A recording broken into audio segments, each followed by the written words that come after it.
Guys, good evening. Guys, welcome to episode 2 of our chats about gaming, which we're going to probably call Game Talk. And today, I will have my co-host, I believe. We are going to be joined by the Mystics and Simply Red. So let's get them in right now. Guys, welcome. Thanks for taking time out of your day to do this. How are you guys doing? I'm doing all right. And yourself? Yeah, Good, sir. I could probably be more. I could be more awake. I'm taking G Fuel as we speak, and I probably need more too, coffee. actually. What do you guys' thought on that? I've never had that. What are your thoughts on that product? I think it's just like your regular pop in the powder in your water bottle drink kind of deal, but it's supposed to be all natural. I believe, right, Mystics? I mean, I thought it was. Like, coming from someone who used to do a lot of energy drinks, this is a lot better for you, and there's none of that. Like, basically, they call the crash. Yeah. Like, you don't come down hard from too much caffeine. It's most of the flavors are decent. It'll keep you going for long enough, and the price is actually pretty good. Yeah. Like, there are like 40 servings. That's between 12 and 16 ounces. That's for $35. I mean, what flavor do you usually get? What's your favorite flavor on there? My favorite flavor is the sour cherry limeade. I'm trying the new flavor that with Hypo, that new JRPG vampire game coming out. Not bad. Why are you thinking of picking some up, Red? I'll buy you some. You want to try it? Well, here's the thing. Back when I went to the very first Twitch, nope. Let's go with the second TwitchCon. That's when they were sort of really pushing that more so than anything else. They had free samples for you to try out and whatnot. But what I had heard from the majority of the people was it was a mixed review. So, nobody could really say that, yeah, this is my go-to thing. Others were really just like, yeah, I'm doing it because it's the cool streamer thing to do and all the streamer guys got it. So, and then there's this gal came out on Twitter and she was like, this is just awful for you guys. You don't know what's going on in this stuff. It's actually really bad for you. Is that what they said? Yeah, that's what she said. She came out with more of a like facts and such, but I never like read too much into it, so I don't know. It was just good to see other people are still doing it, still drinking it, obviously, because it's still a thing. So yeah, I mean, I really have no problem with it. The flavor I get the phase berry, just because it tastes like a berry and it's very nice. Very nice. But yeah, if it wasn't for those free samples that we got at TwitchCon, then I probably wouldn't have been exposed to it. But it's good. And that's how they get you, Just give you a little sample, get you hooked, and boom. Oh yeah, And that's the thing is someone who if you ever had like Red Bull, Monster, that you know that after you drink it, after about 2-3 hours, you feel like absolute garbage. Yeah, I agree. I used to be like, how hardcore of an energy drink were you? Like a energy drink drinker were you? Were you like, you sound like it was pretty like crazy bad, like you drank a lot. No, it wasn't that. No, it wasn't. I never got that bad. It's like when I did have it, I always felt like crap afterward. Yeah. This I've never had that problem with yet. Yeah, I'm enjoying it. I mean, yeah, Red, you know what? I'm gonna get you a sample thing packet. You'll tell me how. If you're an energy drink guy, I don't know if you are, but you know, you just it's kind of like a give or take is how I would say. You know, the energy drink that I got into back in the day was Balls energy drink, or Balls, or whatever. It's BAWLS.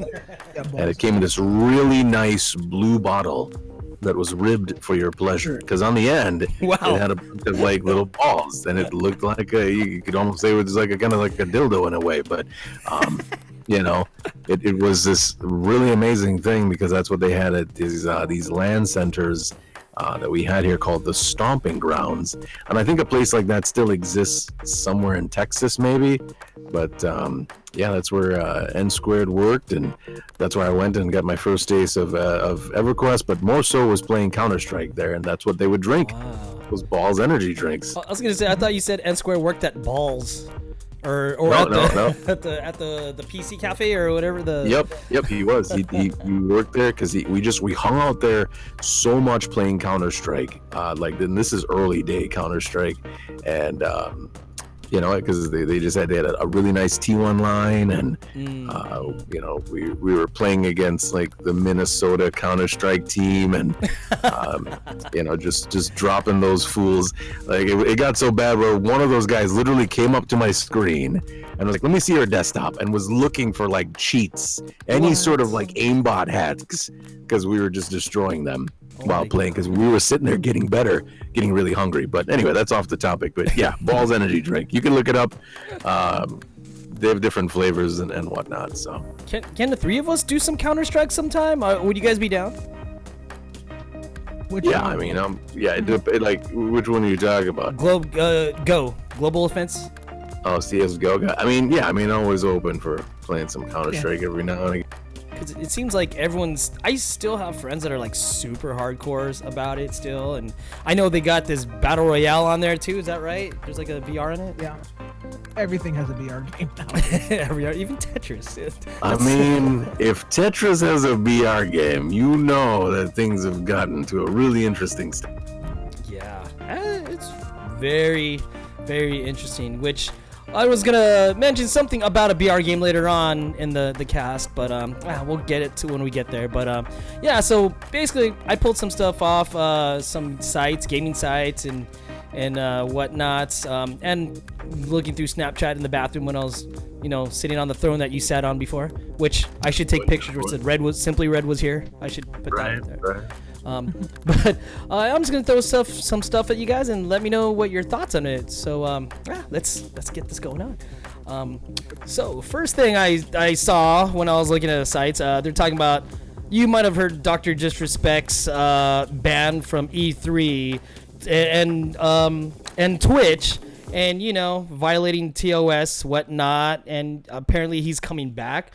What do you think your thoughts on that, of someone like of that with a high, you know, prestige influencer getting banned, and is that good for Twitch, or what do you think of everyone that decides to go against the TOS rules of Twitch? I mean, what's your thoughts on it? All right, let's start with the one thing. He didn't just break TOS. True. He broke California state law. Yeah. He didn't just break TOS. He broke the law. It's a felony. Yeah. That is very true. I'm surprised. It seems like he got away pretty easy compared to what other people would have been. Thank you for the host, ED. Yeah, if that was anyone else, not Doc, not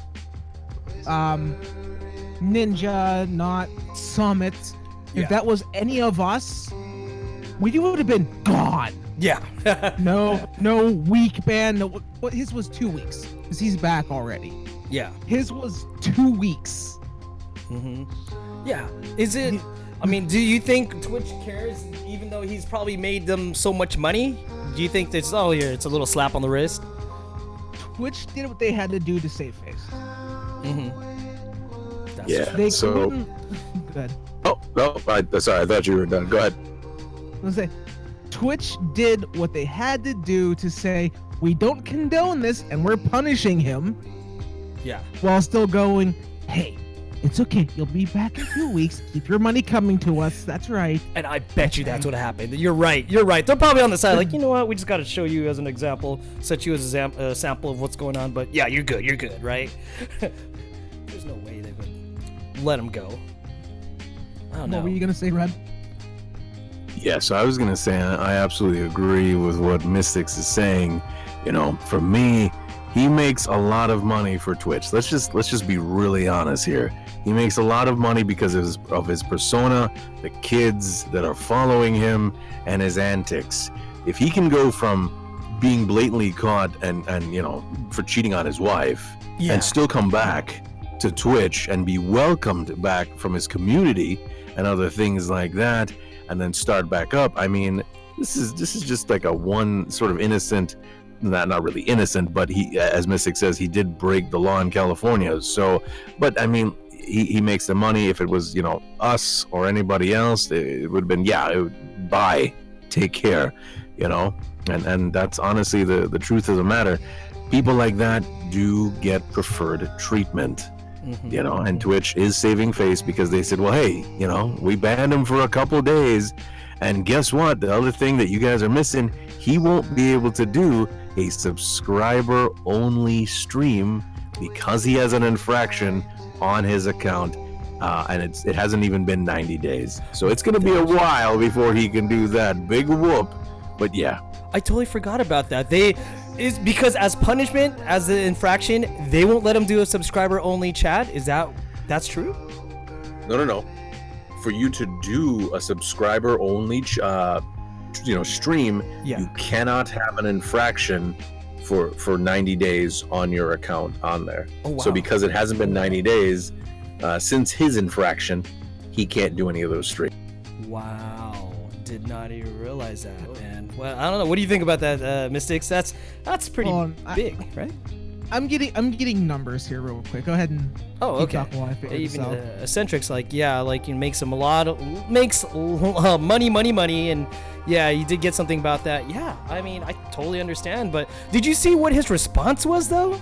He kind of like went into third character, as in, you know, like, we apologize for the brand. He didn't even, you know, it's basically, they were saying that he didn't take account for his own actions and kind of just went under the brand of Dr. Disrespect, in which he is the brand of Dr. Disrespect, right? He's the person, but they made it seem like he kind of just, you know, he was apologetic, but he didn't, like, kind of like, I don't know, admit to it, kind of weird. Yeah, it's because of who he is, right? But I don't know.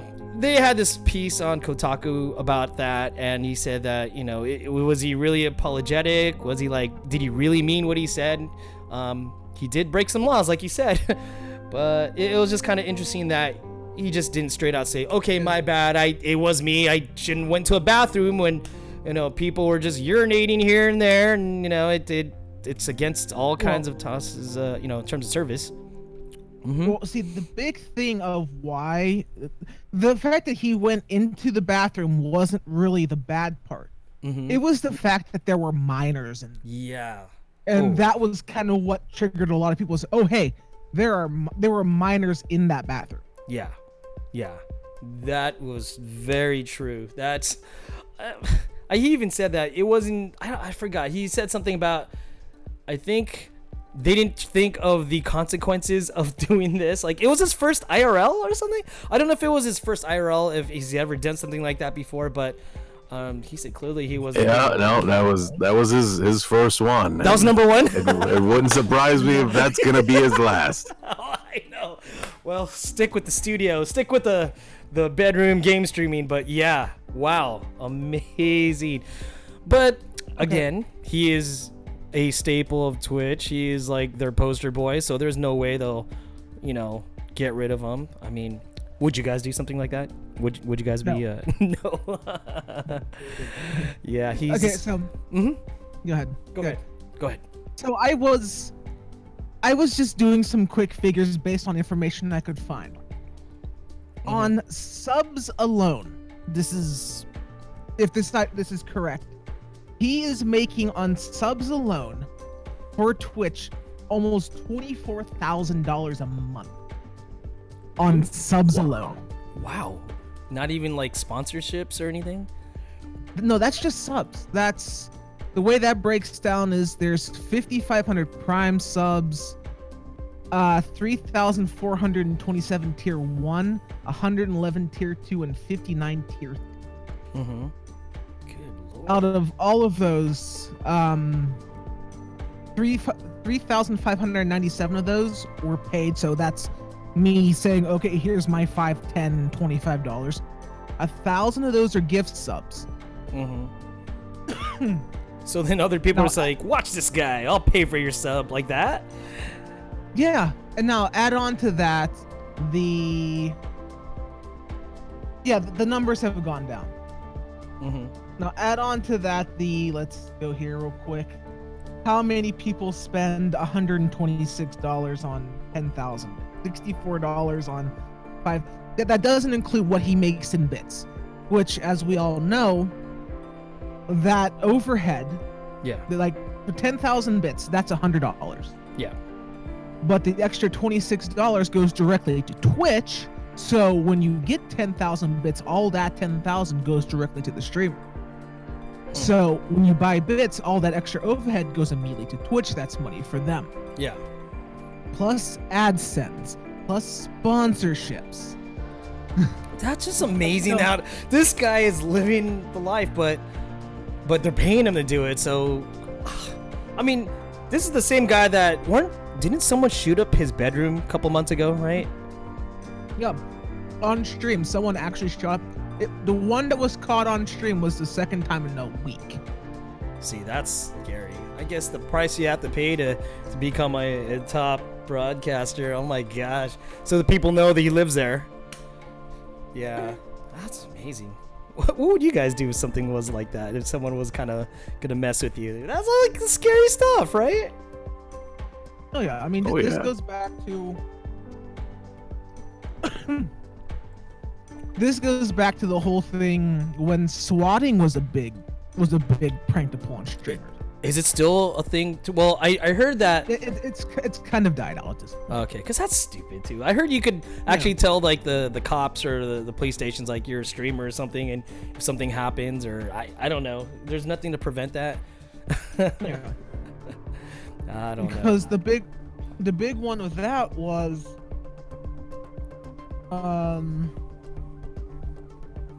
it wasn't Twitch, it was YouTube.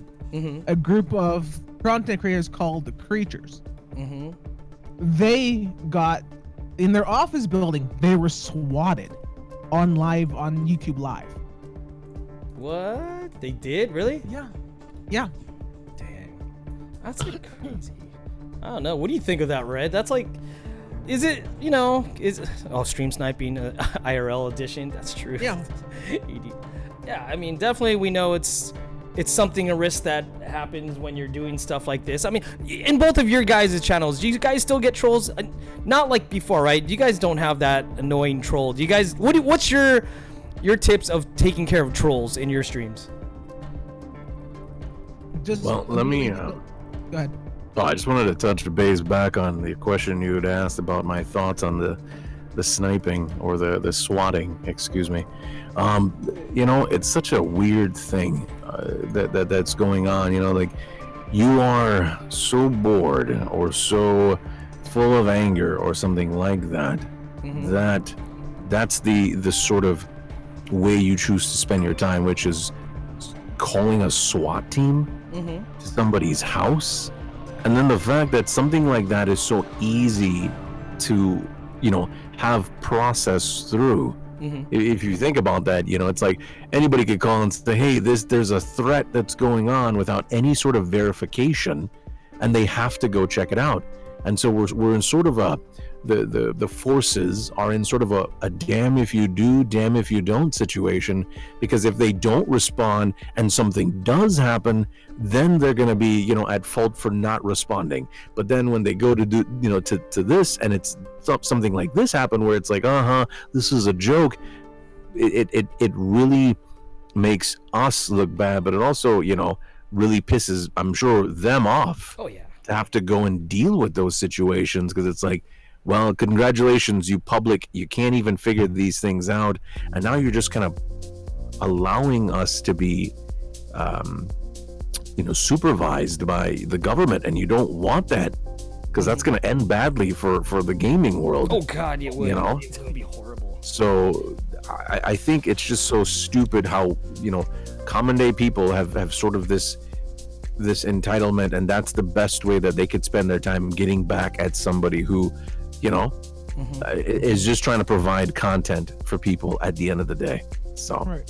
Yeah, that's just it's kind of just one of those things where can you really stop it? And I don't know. I think it's a waste of time for people, but trolls are just, you're always gonna get some of them. But yeah, other than that, I hope people don't abuse that privilege. Like you said, if you start regulating everything on streaming, broadcasting stuff, what do we do then? We're screwed. But as long as they don't abuse it, we're good. Yeah, I was gonna go on to the next thing that I have here that I pulled out from the internet. Unless you got, go for it. Before you do, Yeah. you mentioned how to deal with trolls. Oh yeah. What's There your are a thing? few ways that I've done and I've seen other people do. Mm-hmm. Me personally, I don't deal with it. You come in, if you're joking, that's fine, but if you're not, bam, you're banned. I don't deal with timeouts. I just say, okay, you're trying to be disruptive, you're gone. The best person I've seen deal with trolls is a fighting game player named Low Tier God. How do you take care of them? The dude is a rage machine. So what does he do? He makes money off of it. Like in what way? People and trolls want to see him rage. So what he does is, if you want to see my webcam during a fight, $50. You want to hear my voice during a match, $50. He monetizes trolling. Are you serious? Really? Yeah. That's pretty smart. That's genius, though. That's like so genius. And then, like, I take it, is he what's his name again? I gotta see this guy. Low Tier God. Low Tier God. And he's on fighting games, basically? Yeah, he is a Street Fighter 5 player. Ooh. Is he like one of the top ranked? No, he's absolute trash. Are you serious? He's just trash, but he just handles trolls pretty well. Yeah. Like, he thinks he's better than everyone else. When he gets beat, he finds every excuse, like, oh, the only reason why he beat me is because he's using a meta character. Oh, he He's has like using the excuses. Same combos every time. He's a one-trick pony. Come back on my stream and beat me with a low-tier character. Meanwhile, he's playing Urian. I do miss like Street Fighter 5 like streams. I feel like is it dying that bad, Street Fighter 5 right now, or Yes and no. yes and no? Cuz like I don't see it on the top at least 20 anymore. Well, maybe depending on the day, but yeah, I don't see it as much. I miss it though, but yeah. Well, here's the thing. Soul Calibur 6 came out. Tekken 7 came out. Mortal Kombat 11 came out. MASH came out. Sam Show just came out. Many fighters. There are so many better fighting games out right now. Yeah. And I thought, like, Red, weren't you gonna pick up Samurai Showdown? Did you ever end up doing it? no, not yet. I would like to. I've got other things I need to focus on. first and foremost. So, but it looks like a fantastic game. The thing with Street Fighter that's going on, and Mystics covered it just fine. It's a yes and no type of thing. The reason why the game is still, pumping as well as as it is, so to speak, is only because of the tournament scene. Yeah. And the high tier players that are there playing the games, and the fact that there's an actual Capcom Cup. So what are they playing at Capcom Cups? Street Fighter games, Capcom IPs, and so that's, I think I will come on and probably say this, that I think we're pretty much done with Street Fighter 5 after this Capcom Cup and things like that. I really do honestly believe that this is it. They've realized that they really can't bring enough, like, people aren't coming to 5 anymore. They're not excited to come play it. There's no drive to be there and enjoy it. So I think they're just going to kind of sort of put it in maintenance mode, as I like to call it, and start maybe working on another project, or probably a 6. But I think Street Fighter that's about it for it. I mean, thinking about it, how long did it last? Street Fighter 5 came out, I want to say 3 years ago. Is that kind of around the area? It's been longer than that. Has it been 4? Has it really? Because when it first came out, right, they didn't have that many characters, right? It was very limited. Then they kind of had to build back that franchise, right, or added more characters and a storyline, right, things like that. Well, that was their goal at the beginning. I was just there. Oh, so it's been. Okay, go ahead, Sticks. Basically, what happened with Street Fighter 5 is it came out February of 2016. Why? They wanted to make EVO 2016. So they released just enough to get it in the hands of the pro players, to get it out there for EVO, to get it out there for CEO, get it out there for Combo Breaker. Yeah. They wanted to get this game out there for all these pro players, but they left the casual players behind.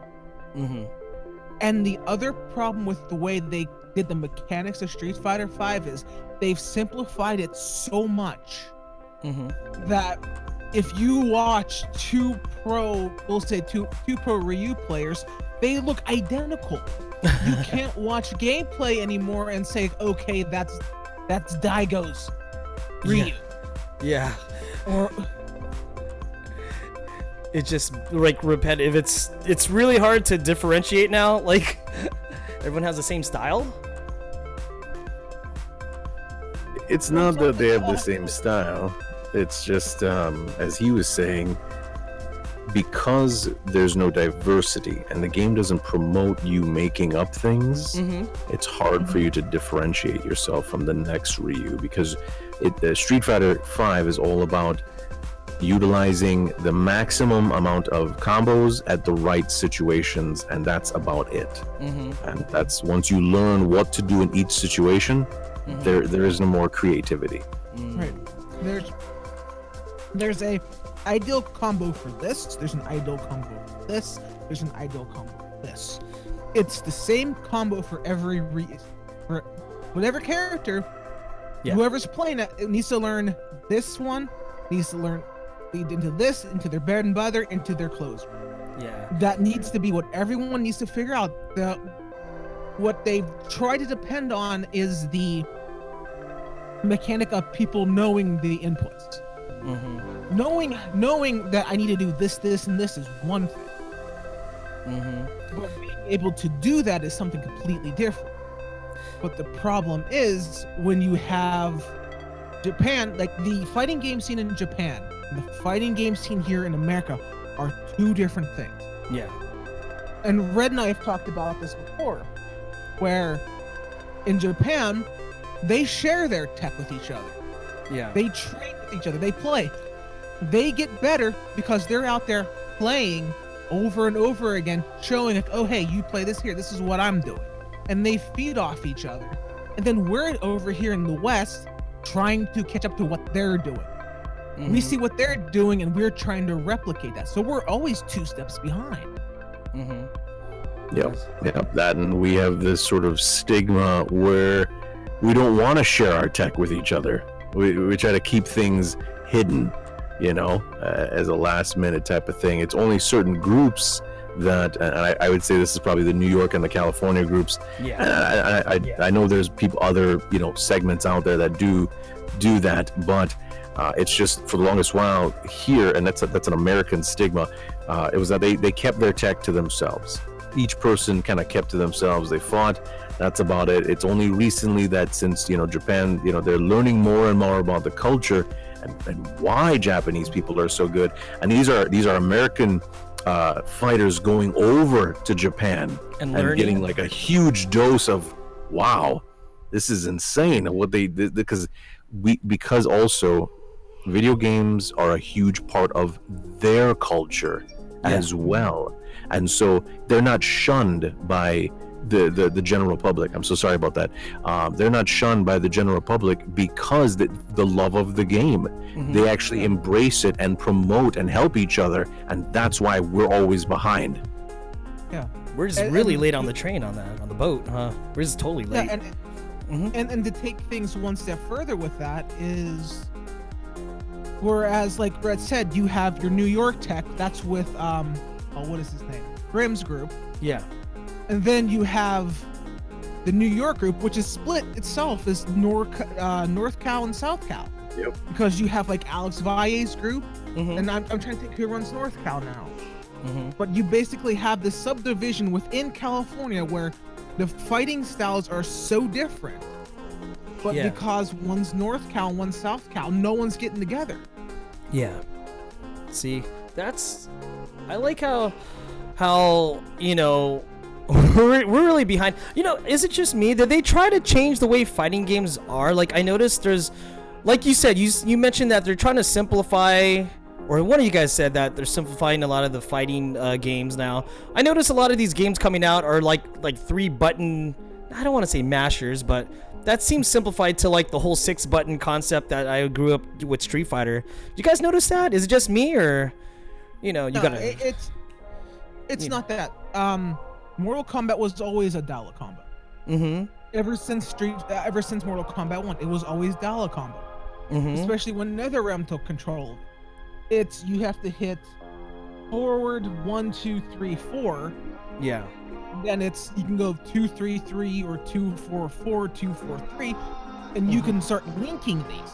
And then, like it's simple in the sense to where you only have 4 buttons, but the complexity of it is when you're taking special move here goes to, for instance, 4, 2, 3, 4. Yeah. Then finding the linker to go into another one. The game that did it the best, and why I'm sad it never really super took off, was New Killer Instinct. Which one? The new one? The current one now? The one that came out for Xbox One. Oh, okay. It's a magnificent game. But with what Microsoft did with Killer Instinct was, hey, it's an Xbox One exclusive. Yeah. That was it. And was that the one that you had to, like, it didn't even come with all the characters anymore, right? They started doing the season thing, and because remember I got the demo or whatever with that, but it only had like a few characters. It didn't have everybody, right? Yes. Yeah, go ahead. Oh, I was just gonna say, to touch up with Mystics. So what they're doing is they're trying to make fighting games. We have to find a way how to keep, instead of making sequels, can we make updates instead? Instead of getting like a Street Fighter 3, Super Street Fighter 3, Super Street Fighter Third Impact, and it just keeps going. Instead of doing all that, because we didn't have the ability to that's how they would update the games that way, because we're in a different thing with the internet, and we could push data easily now.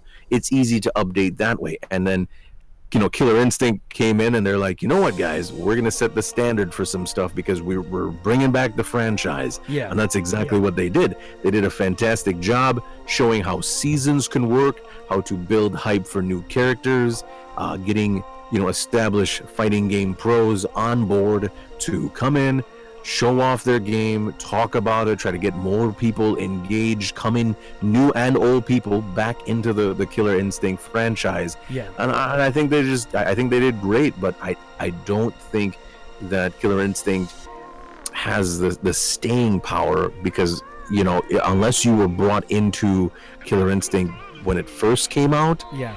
the today's casual players that are around do not have the patience to stick with a brand, and that's the problem with a lot of these games, is that, again, we're going back to, well, I hope the vets come back and play this game, because it's supposed to be a love letter to all the people for nostalgia's sake, and the fact to say, hey, we didn't forget about our IPs, we want you to come back and play them. Yeah. You know, Yeah. and what made Street Fighter, not Street Fighter, but Killer Instinct such a good game mechanically was the fact that you, as an attacker, had to, again, we're going back to combo chains.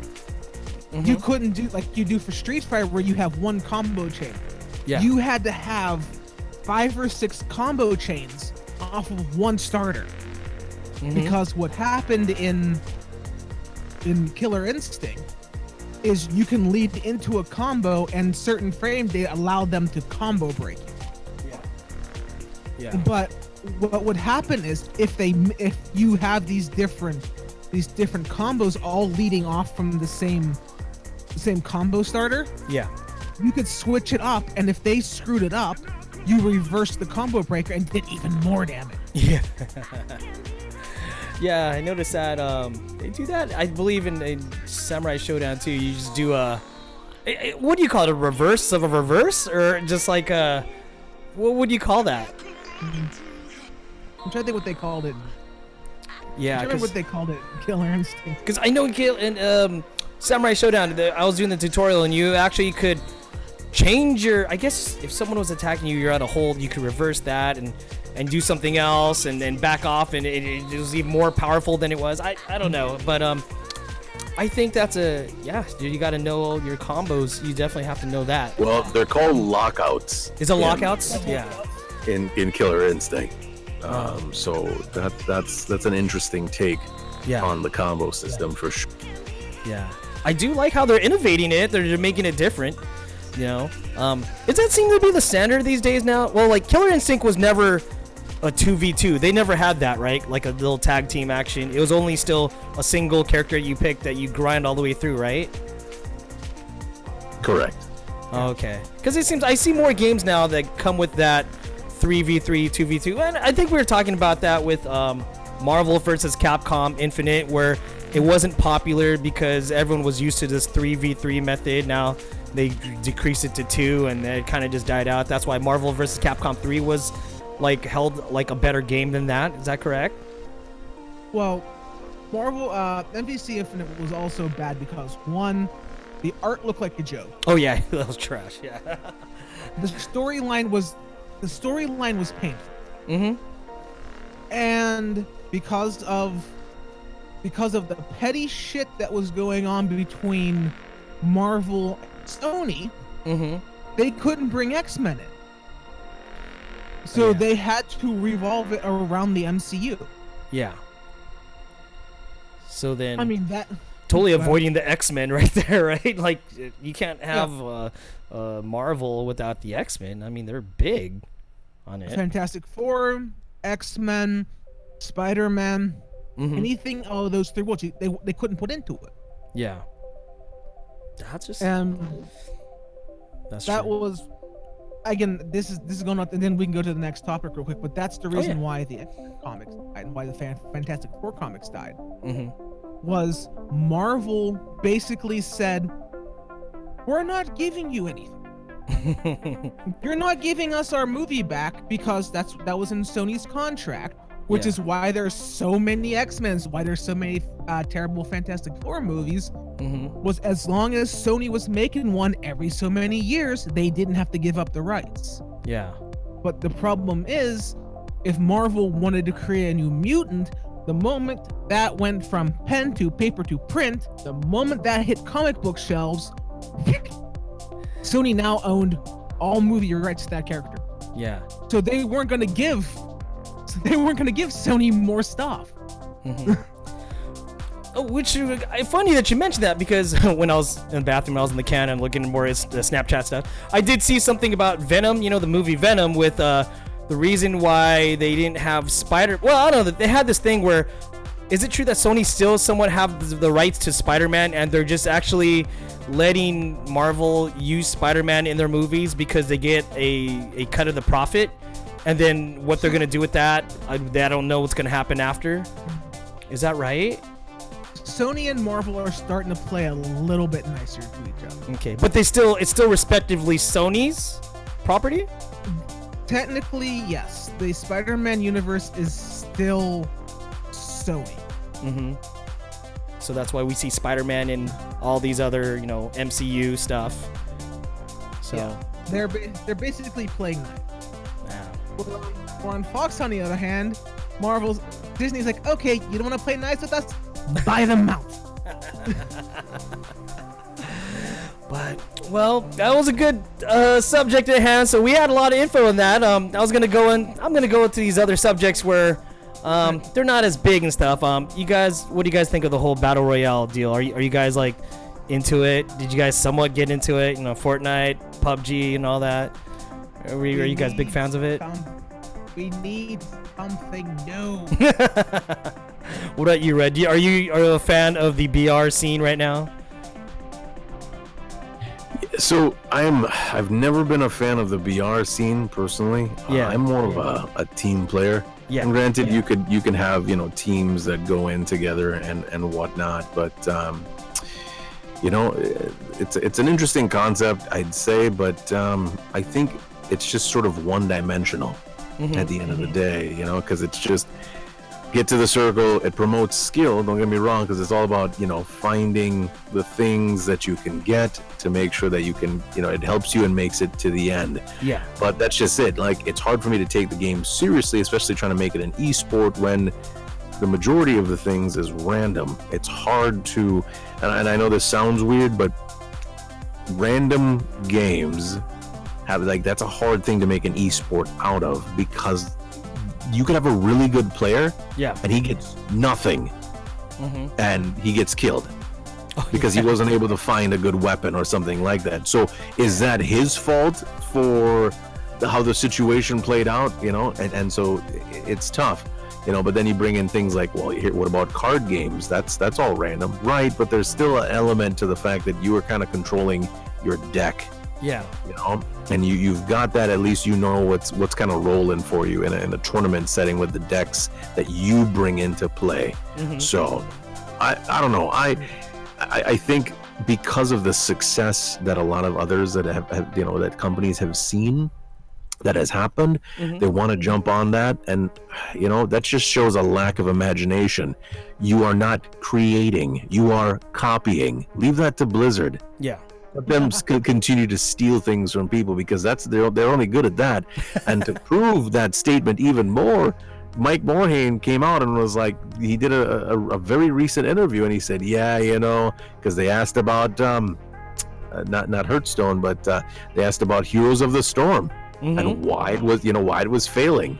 And he's like, well, we struck too late with that one. Yeah, because you guys didn't copy it when it first came out, so you lost out on it, and you thought that your brand would hold you true. And that's the same thing with these BR games, is that a lot of big companies are like, well, everybody knows what Call of Duty is, so of course they'll want to come play a BR game. And that's true. They do have their loyal fans, and they're going to be the ones that come on, hey guys, you should come out with a BR game.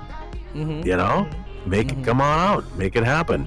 And that's I'm good that they're able to cater to them as well, but don't cater to only them, because then you end up with games where when people who don't want to play battle royale but want to enjoy your content that I know you're able to put out a good story and a single player campaign, they're not going to buy your games. And battle royale battle royale customers, the retention rating, you're not going to get anything else from them at the end of the day, because they're not interested. I mean, some of them are, but not the majority are like, oh, I want to look pretty, I want to dress myself up and all this other jazz. They get it from their stuff, but they're less likely to continue to spend money, I would say.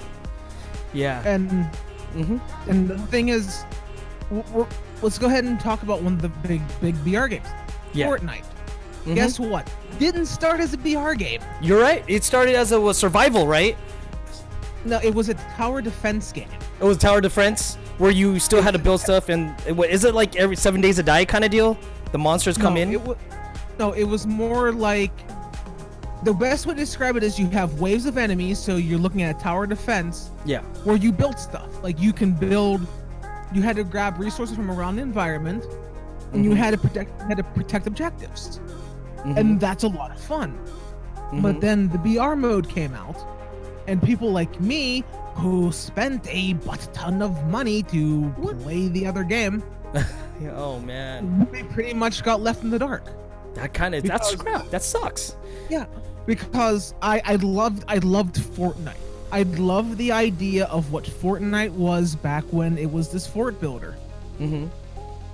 And what ended up happening is, I'm like, hey, I want my friends to come play this. Yeah. Here, Epic, have $130. Oh my gosh.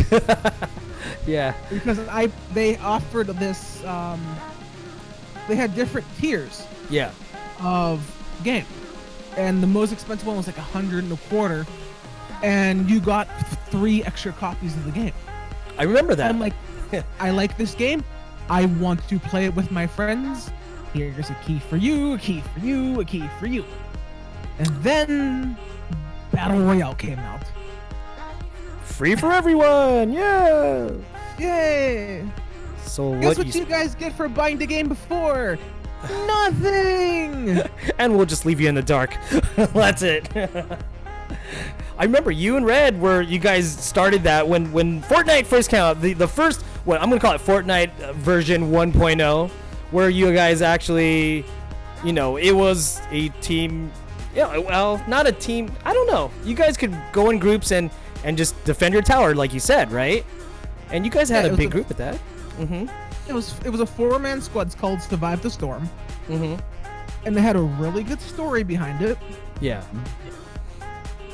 And I played it, Figs played it, Red played it, Madman played it, Fancy played it. You guys had big groups. Yeah, you guys had big groups. Yeah. And now look and at then, it. Yeah. Oh man, those were the days. Yeah, and going on to what Red said about the randomness of BR. Yeah. Fallout 76. So I did not. What did you guys think of that? Did you play that a lot? Zista and I played it. We played the BR mode the free weekend because Zista's not gonna buy the game. Yeah. It was fun, but it took the randomness of BR and made it more random. Because as you leveled up, and this is something I discovered later on, you got perk cards. Yep. So what does that do? Some of them will give you, say, 80% more explosive damage. Some of it will give you 80% more rifle damage. Yeah. There are certain buffs that you randomly get out of card packs, which have point value. Which means if I went into a game, if I went into the BR mode, with my level whatever from the base game of Fallout 76, Yeah. I immediately have an advantage over everyone else because my special is higher, which means I could put better cards in my character. Yeah. So, 1, you get the randomness of that. 2, you get this, if people have played, they automatically get advantage over new players. On top of already having a skill advantage, you're also getting loot advantage because, hey, you played the other mode. So then so you could level up your play. What's the thing that gets everyone together? Is there like a big nuclear storm in that game that to get you in the safe zone? How does that work? I never saw it. Big wall. That was the coolest thing about this, is there was a big wall of fire. Yeah. So you're sitting there, you're fighting, and this wall of fire comes in. And I will say they have the best. They had one of the best mechanics, the actual nuke mechanic. Yeah. where there are nuclear codes hidden all throughout the map. You need 4 of them. Yeah. But there are also, I think there are 2 briefcases hidden on this gigantic map where you need 4 codes in a briefcase to summon a nuke. What do you do? So you have to find the other one. You're like a... So you have... So you're running around fighting enemies, and you're looking for these things on the ground. You're looking for a briefcase. Yeah.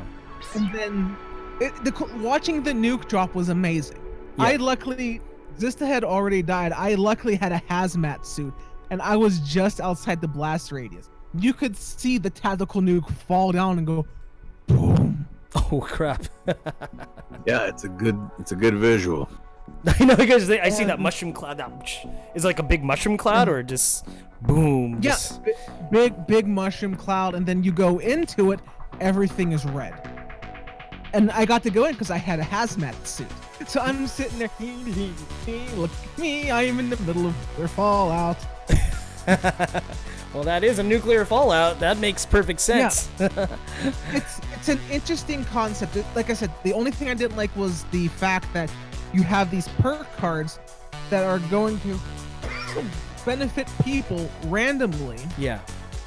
Even if you have 2 people of equal skill, equal level in that. Yeah.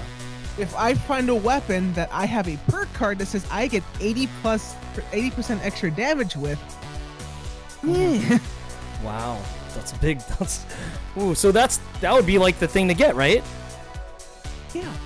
Is that like? And I take it there's not a lot of those cards out. It's just like rare.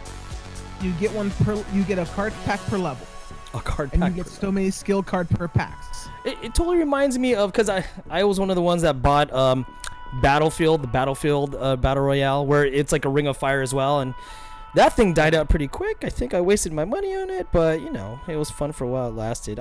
I think it's just the same concept all the time with the you know, with the BR games. It gets to be the same all the time. It's like, and that's the inherent flaw of the BR genre as it is. It's the same thing. yeah. And whereas, like Red said about Blizzard copying things, there's another company that kind of does that as well. Which would Hi-Rez Studios. Which one? What do they make again? Hi-Rez. Oh, Hi-Rez. They're the company who made Smite. Yeah. Oh, Smite. Oh, ED's gonna want to know about this one. They're the company that made Smite, you know, the MOBA. They made Paladins, the squad-based shooter. They were all from Hi-Rez. That kind of looks a little bit like, you know. Yep, that other game. Too. I just remember Red had that Paladin's jacket. I remember that for sure, because he had. And that. then they came. And then they came out with I think it's Clash Royale. I can't remember the name of it. Realm Royale. Realm Royale. That's what it was. Oh, the one, the chicken one, right? Yep. Where Yep. you had these classes of characters in a BR mode. And the coolest thing about it dying was, hey, you get to turn into a Chicken. I was playing this like, what the hell? It's like, buck, buck, buck, oh. I'm like, oh, am I dead? Am I alive? I don't know. I'm a chicken though. That's all that matters. But Yep. I got to be a chicken. That's all I needed. I didn't know they were the people behind Paladins. But then Paladins did come out before the other game, right? Did it not? Paladins. Uh-huh. The Paladins didn't come out first. I thought it did. It was being no, it didn't come out first. It was being developed first. Yep. Oh, okay. Yep, they were being developed first, and they should have taken what they had and went to market with it. Yeah. The problem is that everybody saw Overwatch, and they saw Overwatch as well, and was like, oh man, we got to change things because we don't believe in our product enough to make sure that all the stuff that they went and they did and promoted went to absolute waste. That and now is you've gotten what it is. They should have committed. They should have committed to it. It would have been. Well, funny that you mentioned that, because I did last night. I was YouTubing because it was late night. I didn't know what to do. I ran into someone makes a video of it's called Overwatch versus Team Fortress 2, and I guess they're like on episodes on this now, where they have the group of Overwatch people against the Team Fortress 2 people. You guys gotta check it out. It's freaking hilarious, dude. You guys were. Yeah, I've watched it. Yeah. What do you think of it? You think it's kind of funny too, or? Yeah, it's not bad. It's not bad. I mean, it takes me back to like when it was when Halo had red versus blue. Yep, Yep, Red versus yep. Blue. The Rooster Teeth guys. Oh, those are great though.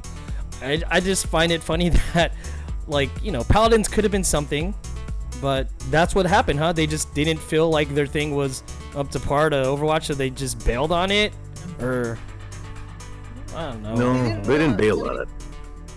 They just changed it enough to kind of bring people in. Mm. And I will say this, in a lot of aspects, Paladin is far superior than Overwatch. Yeah, you agree? And in what way? Like, The characters are more unique. They're a lot more engaging. The maps are a lot more open.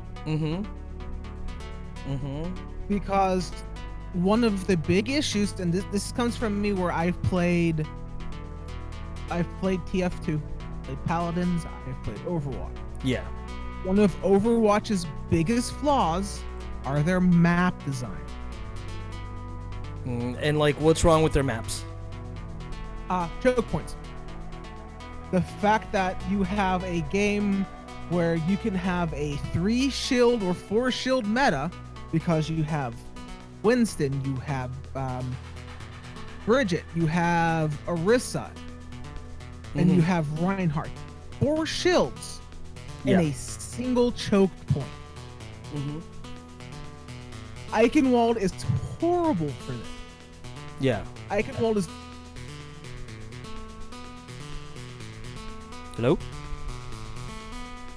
Hello? No. Is he there? Mystics. Give him a sec. Okay. Am I here? Now you are. Oh, sorry. What was I saying? Eichenwald is horrible for that. Oh yeah, Eichenwald was horrible for its choke points. Because even before you capture the payload, Yeah. the first palisade where you're capturing, you have 2 routes to get in. You have the main gate under the walkway. Yeah. You have that door on the right, Uh-huh. and that can very easily be locked down with shield, especially in this new meta they're doing in Overwatch. Whereas the map design in TF2, very rarely did they have choke points. Yeah. When they did have choke points, they redesigned the maps to where you have 2 or 3 flank routes. Yeah. So as much as it is in a proper match of TF2, you're not going to have these bogged down choke points because you also have to spread out to make sure they're not taking you on the flank routes. Like Overwatch has that too as well, right? Like different flank points. Not as they didn't implement them as well as TF2 does, Yeah. and as well as Paladins does. And even Paladins struggles with choke points sometimes. But Overwatch is the biggest offender of that. So Yeah, eccentric. I agree on that. Gigantic could have been amazing, but it fell prey similar to another game that's on Steam made by God, I can't even remember their names, but they came out with sort of a MOBA style first-person shooter that they really wanted and hoped that would carry them through because of their studio name. But even then, that fell to Overwatch as well because nobody wanted to deal with minions and all that stuff. I'm drawing a blank of what that name is. I'm gonna have to look it up on Steam and tell you. But Were you thinking of Battleborn, or were you thinking Battleborn. of... Oh yeah, I remember Battleborn. Yep. We would joke that Battleborn was so bad that you could get a free copy of it from your loot boxes in Overwatch. Free bad. That's horrible. That's that bad. Yeah. It's so bad. Yeah, Battleborn had a lot of promise. Yeah, like Red said, it was developed by Gearbox Software and published by 2K Games. The names were there because Gearbox is the people behind Borderlands. Yeah. Oh, So yeah. they know how to make a shooter. They can. They have the shows. Pretty much, they know they could do it. But Gigantic needs to come back. You got good at it. That doesn't suck. You get good at a game, and all of a sudden, no one plays it. It's like, that sucks, man. But yeah, PUBG right now, they're doing a spin-off of their game. They're actually doing a narrative story coming out, which it's gonna be interesting. That no one would have expected something from like PUBG. Apparently, there's some kind of lore behind it. So yeah, we'll see how that goes. Basically. Yeah, that was just like the big news out of that for people that do care. Or I know PUBG's not as big as it was before, but they are gonna do their own spin-off of a solo game. We'll see how that goes. Do you guys watch Games Done Quickly? I do not. Do you? Are you guys a big fan of it? I know they just raised a lot of money for that, so Yeah. They broke a record. They raised some $3 million. Yes. And that's very impressive. And you got to thank the community, more than anything for being able to do that, and showcase, hey, gamers really care about what's going on here, That's a good. Yeah, I like it. Go ahead. I love the fact that they do it for charity. I'm not gonna get into it here. Red's hurt my rant on this a number of times. Well, I want to kind of give me a little scoop of it. I want to know about this. I'll just say I don't like speedrunners. Really? Okay. Well, I'm in the same boat as you. What's your reasoning?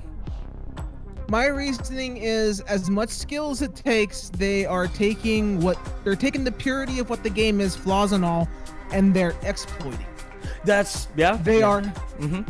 Like my best example for this is last year. A Pokemon speedrunner sat there for 15 minutes on live stream. Yeah. Not playing the game, and kept restarting his game because he didn't hit start at a certain time interval to get the last number of his Pokemon trainer ID to be the right number. You're kidding. No. And then once he got the right number, it just exploited whatever it is he was trying to do. Basically what it was is your Pokemon trainer ID number it kind of determines what your world seed is. Like what Pokemon are going to be more active here, and here. Yeah. It basically determines where your Pokemon are. So like I said, I give them credit for figuring this crap out, knowing that if your trainer ID number ends here, you have the best run to get the best Pokemon the fastest amount of time to go and defeat the Elite Four. Yeah. But the fact that he sat there in a speed run and couldn't start for 15 minutes because he kept getting the last number of his Pokemon ID, trainer ID wrong, I'm just like, Or the guy who was playing Banjo-Kazooie, and again, props to the guy for being able to do this. But breaking the game to a point to where during a cutscene, he's still playing the game in the background, memorized the path to do this, but to get somewhere in that cutscene from point A to point B while the cutscene's going. Really? What the hell? Really? Yeah. There was a lot of exploitations in there. Yeah, I give them credit for figuring this stuff out. But at the same time, it's I enjoy playing games the way they are. Yeah. I'm one to enjoy the game. Like, I know speedrunners, like when we have one Video Game Roulette, he comes in here sometimes here and there, and I'll just be basically playing the game, but I say, why don't you try this and that, which I want to enjoy the game. I don't I just right, and it's purity, right? Like, like Emily said, he had a second 3DS, either like a 2DS or a 3DS on the side, ready to go, where he had set it up already to have the right Pokemon trainer ID ready in case he couldn't get this going after so many tries. That's lame. And I'm not even gonna get into the Zelda exploits. I love Zelda. It's my favorite game series, and it Yeah. just makes me sad watching. Oh, when people, just rush everything. Like, when I see Mario 64, all I see is like, No. oh, everything has to be a sped run, or like, It's not the fact that they're running. I don't mind pure speed runs. yeah, You go there, you try to get from point A to point B within the confines of the way the game was developed, the way it's released. Go for it. I'm there. I will cheer you on. I will do what I can. If I was that good, I would do it. yeah, It's when you sit there and you exploit and you take advantage of bugs and things in the game that weren't meant to be used to sit there and go, oh, hey, I found out that if I die at this point with this item yeah. and jump at this point in the middle of death, when I get resurrected, I'll float up like a pretty little butterfly and get to a place I can't get until a certain point in the game, Yeah. and that cuts an hour off my gameplay. That's true, but yeah, I totally. I'm not a speedrunner guy. I'm glad for the people doing it. Congrats to them. Not my thing. You Yeah. know, I'll respect them.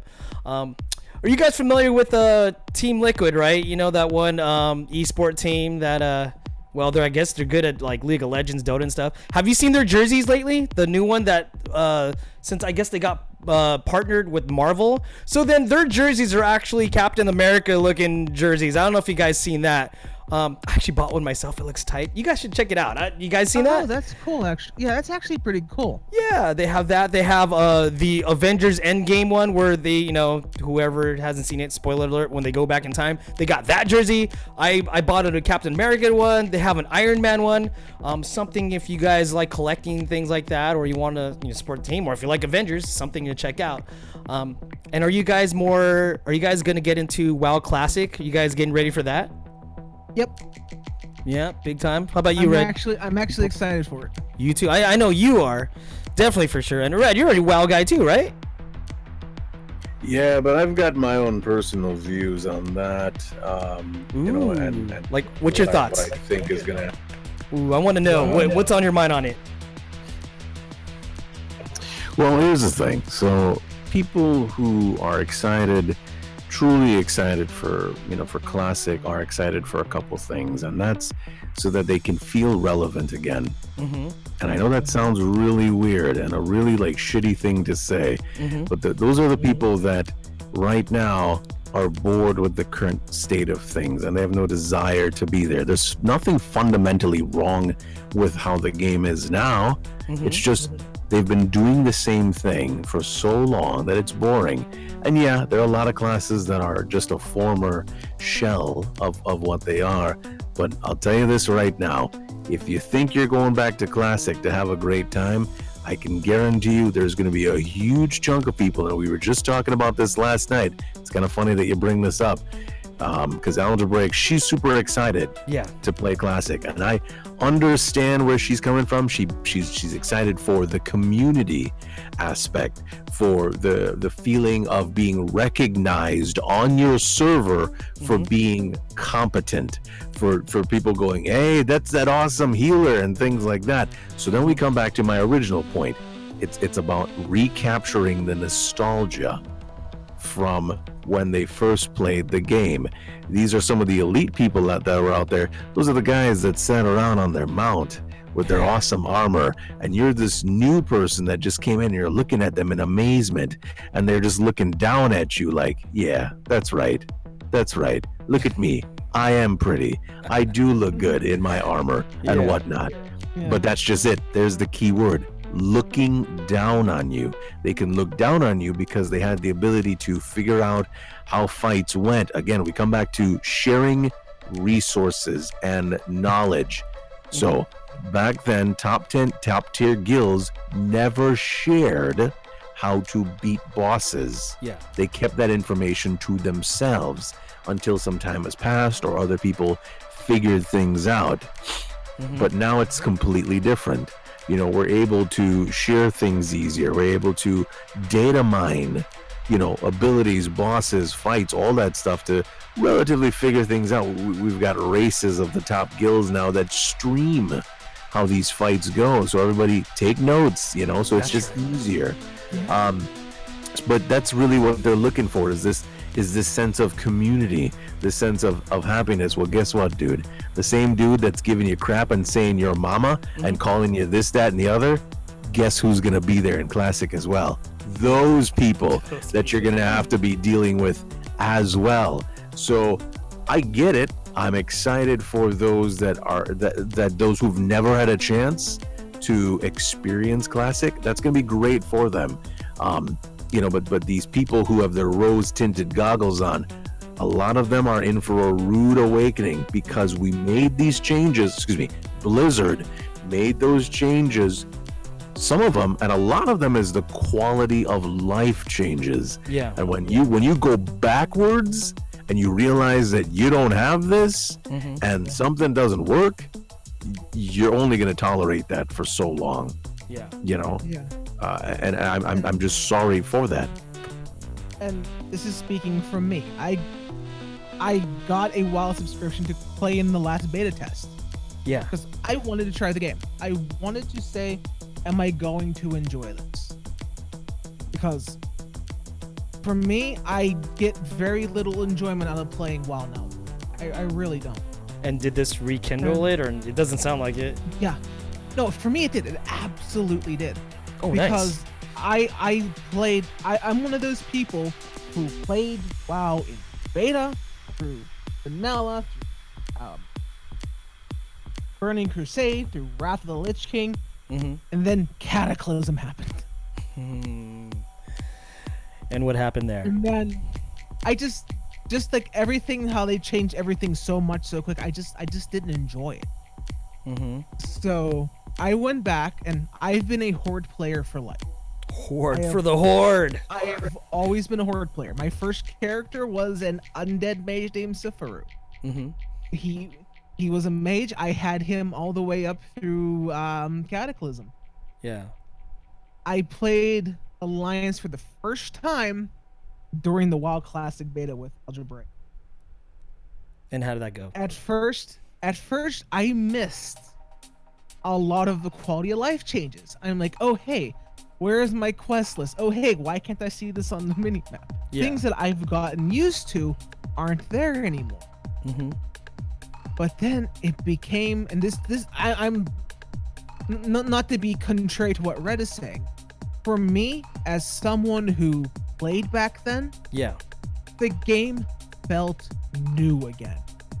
So it's not exactly like it was before. Is it a rehash, but it felt better? Did it feel like OG, like 2003 style or 2004? Yeah, it's exactly how it was when it first came out. And a lot of, like Red said, I absolutely 100% agree. A lot of people are gonna hate it. They think they want it until they get there, and level 20 comes along, no mount. Level 30 comes along, no mount.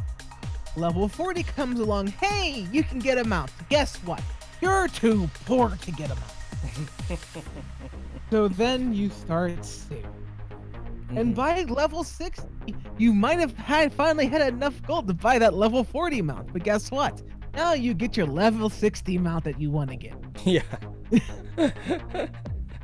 That's true. That's true. So then it's not going to be for everyone, basically, right? People are going to go into this game being super hype about it because, oh, hey, it's going to be just like when we first played it. And then they're going to sit there and go, oh, this is why they made that change. Because it was Why they slower. made this change. It was a more of a grinding experience, if I remember. Is that right? Oh, yeah, it's super grind. Yeah. Like, I actually renewed my account, and I forgot. I think it's left off at Legion. Can I still continue playing Legion, or do I have to upgrade to Battle of Azeroth? You can play up to Legion to the stuff until you get to the BFAs. Okay. Because, like, because I know I want to be doing it in Classic too, but all I have to do is, I think you just need a subscription to your account, and then you'll be able to play. Is that right, Red? That is correct. As long as you're subscribed to the current WoW, Classic for you is quote unquote free. You have access to it. And I will say this because I've talked to Algebraic. She's sort of the driving force behind this. and this is sort of an invitation to everybody. Yeah. She really wants people to come together and play this game. And she's going to be making a guild. She wants to raid lead, and everybody that has a kindling to come and play, she's more than happy to teach and get you involved, to enjoy these fights, because she's not a PvPer. So she's strictly PvP, raids, and things like that. Yeah. So, you know, that's what she wants, is people like that to come in that are curious about MMOs and just wanted to be a part of this type of thing, you know. And that's I guess the goodness of why she's excited for Classic. But on the flip side, I'm like, what's stopping you from doing that now? True. That is very true. I mean, why does it have to be that game when you could do it already, like, without no wait? But I don't know. But I like that. I like that concept that she wants everyone together. That would be great if... I mean, I believe you're still going to do a subscription too, right, Red? You can do it? Maybe. Well, I've got enough gold on my characters, because that's how you can pay for a subscription. That's probably one of the best things Blizzard ever did. It's a way to sort of prune the gold out of the economy that people were hoarding, and so they offer a subscription through in-game gold. You buy a token, and that token allows you access to the game for 30 days. So I have a lot of gold on my main character. When I stopped, because I loved going out and hunting things and selling on the auction house and whatever. So I have enough gold for, I think, like a 2-month subscription, 3-month depending. Ooh, that's so. And it's not like you can't hop on to your higher level characters, go do the new stuff, get the money to support your playing of Classic. So true. Okay, so I pulled this also from some other site. If someone's never played Metroid or Castlevania, what meaning would you give to the word Metrovania? Any YouTube? Have you ever come from either of those games? The word Metroidvania means nothing. Because they were a very particular way of how a game was played. Where you didn't have a traditional side scroller. Yeah. You had a side scroller, you had a shooter, you had a platformer, you had all these things, plus you had a really good freaking story. Yeah. The one thing I always tell people, like, who ask me about Metroid and that, go play the first Metroid. You might not like it, but you'll love Super Metroid. Yeah. Super Metroid, for being a Super Nintendo game, had the best tutorial system in it. Because you know what? You didn't know they were giving you a tutorial. That's true. You were just fighting things coming at you. Yep. but the way they did it is they introduced you to creature number 1. You saw how creature number 1 acted. Yeah. You learned how to react to creature number 1. In the next room, guess what? 2 creature number 1s. So they kept making this harder until you got, okay, I need to do this, this, and this. And then they kept introducing more and more of these things. Yeah. So by the time you got out of the first zone of Super Metroid, you had gone through an entire tutorial, and it didn't feel like it. Yeah. Good point. Good point. So basically, if you were back in the side-scrolling days and, you know, we had to deal with that's your explanation of Metroidvania. You would just say that it's a side scroller game. That's kind of where you would go with for the most part, right? In terms of describing these to people, because you know that's kind of it was it's a platformer mix, with whatever antics you want to throw out there and such. But it's a great combination of the two genres together, and I hope people continue to expand on it and make a few more of those things, because it's one of those formulas that you kind of have to try hard to mess up. True. They succeed, but it seems so straightforward that you're like, how can something be this bad? Right. There's so many games that come before it. All you need to do is sort of follow the formula and then take your pick and improve upon it, Yeah, true. Because I know you were.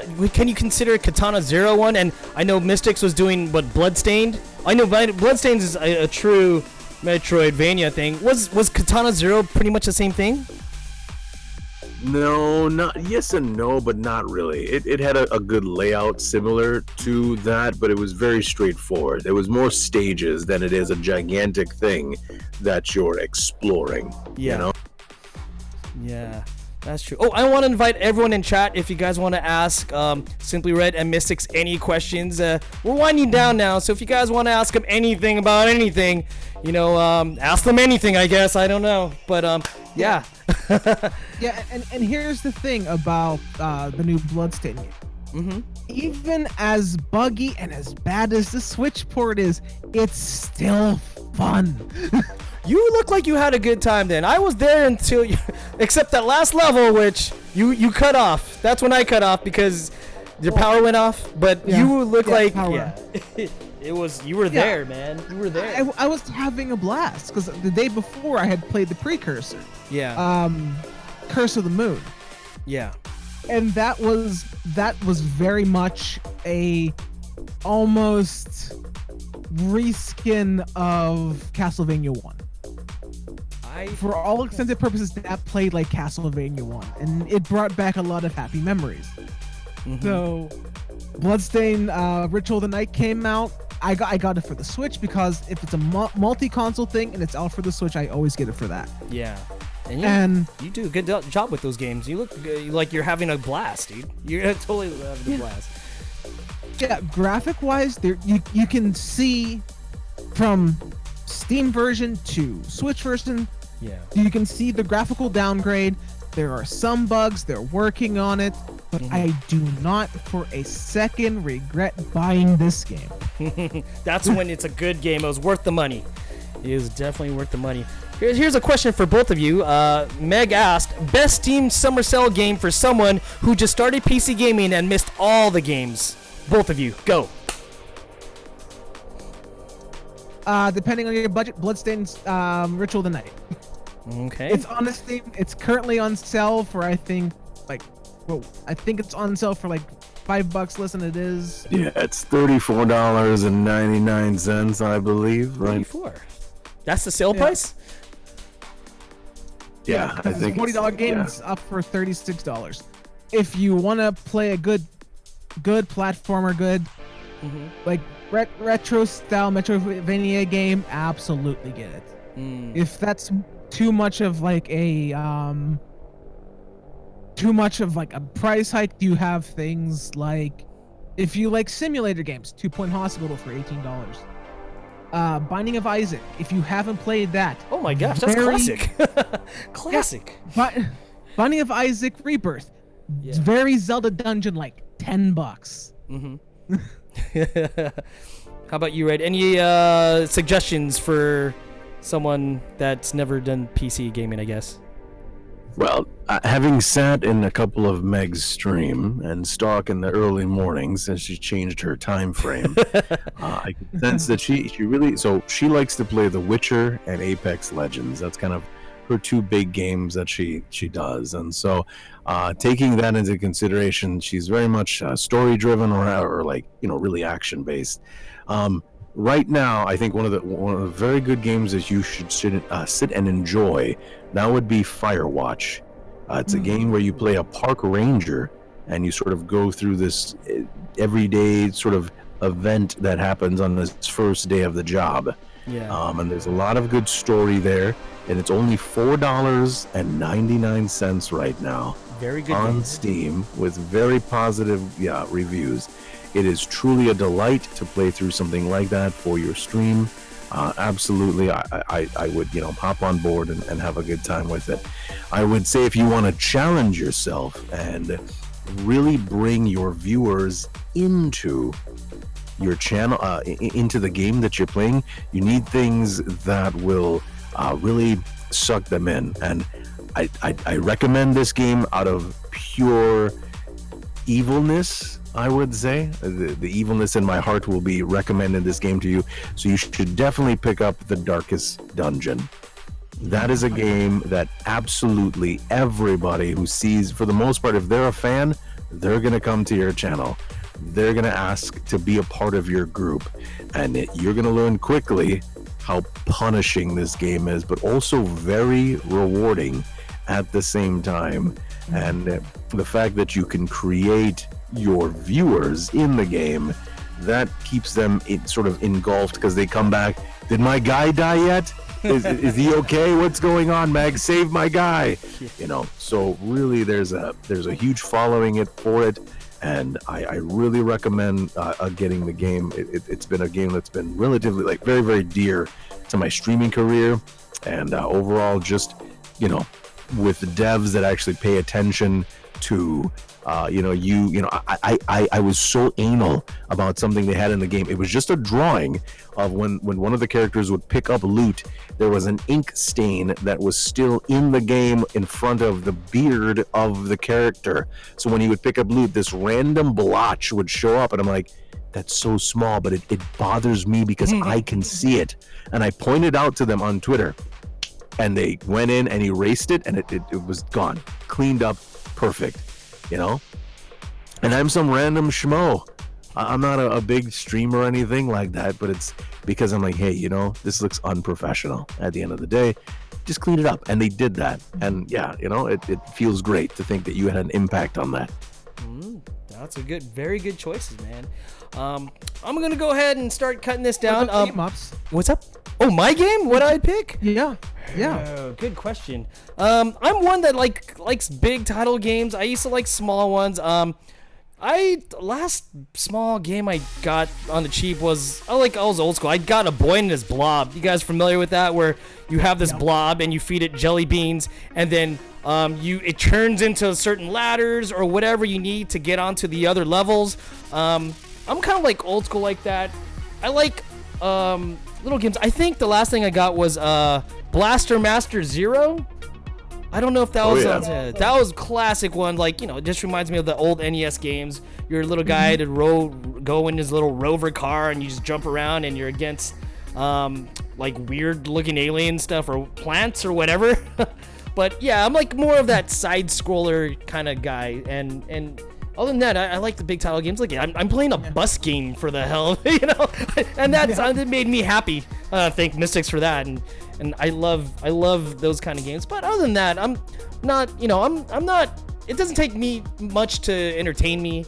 You know, as long as you have a good time. Because like I used to play a lot of these games as a kid. I was an only child, so that would be the only thing to get the kids to my house. We'll just have sleepovers, and we'll be playing like Nintendo or Super Nintendo all night. We'll play Genesis and things like that. So yeah, that's kind of my take on what games to get. But there's just so many games out there, and you know, so many things to like.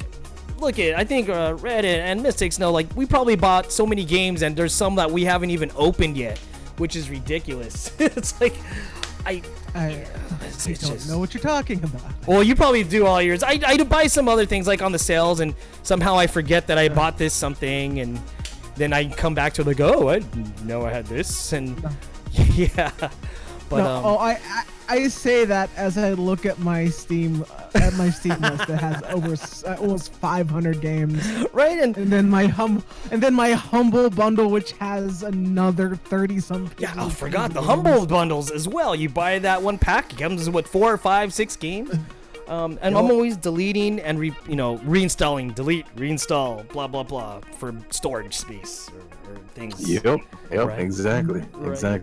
But that's, you know, in some respects, that's not a bad thing, because you'll always have content. Yeah. To do for your shows, because we're all streamers. We're all trying to, we cater to our audiences, and we go from there. And that's what's great about it, is that you can always have sort of something to go through, to showcase, to play, and get a feel for what your audience thinks of it. And then you just keep going down the rabbit hole, and next thing you know, you end up with 40 something games that you're like, wow, didn't even see that I bought those, but this is great. I've got something to play, you know? Exactly. But if you guys want to see them showcase their games, they have many things to showcase as well. Guys, go hit them up on twitch.tv/The Mystics for one of them, and the other one, Simply Red. Same prefix, twitch.tv/ just replace that. But I want to thank you guys for hanging out, Red and Mystics, and they will be going on later on today. Actually, Red's probably going to be going on in a bit, right? Is that right?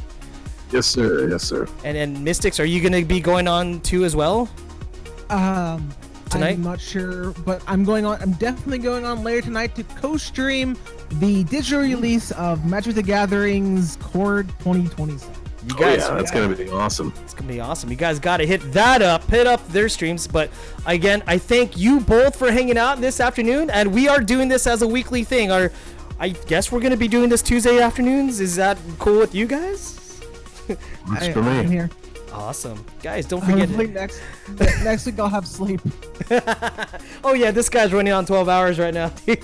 But again, thank you guys for hanging out. Guys, we're gonna go ahead and raid someone. I think we're gonna do Mad Mother Slayer, but don't forget, Red's gonna be going on in a little bit. Mystics tonight with Magic the Gathering. Mobster here, 64 here. I'll be in the mornings whenever I'm off work or whatnot. Thank you guys for checking us out. We'll see you when we see you. Peace out, people. Awesome.